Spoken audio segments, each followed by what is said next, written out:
সেটা আপনি ঢাকা 14 আসনের স্থায়ী বাসিন্দা নন, আপনি এখানে নতুন মুখ, দল আপনাকে এই আসনটিতে দায়িত্ব দিয়েছে। সেই যে প্রচারণা, সেই প্রচারণার জবাবে আপনি কি বলবেন? আর আপনার কি মনে হয় এর কারণে আপনার নির্বাচনের ফলাফলে কোনো প্রভাব পড়বে? একেবারেই না।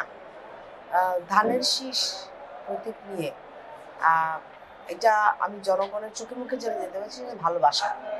ভালোবাসা, মানুষের জন্য যে ভালোবাসা, মানুষের জন্য কাজ করার, মানুষকে সাথে নিয়ে কাজ করার জন্য, এটার কোনো গণ্ডি হয় না, এটার কোনো বাউন্ডারি হয় না, কোনো সীমানা হয় না। আর আপনারা জানেন আমি বিগত 15 বছরও কাজ করেছি মানুষের অধিকার নিয়ে, এবং মানুষকে সাথে নিয়ে, মানুষকে পাশে নিয়ে, এবং সারা বাংলাদেশে।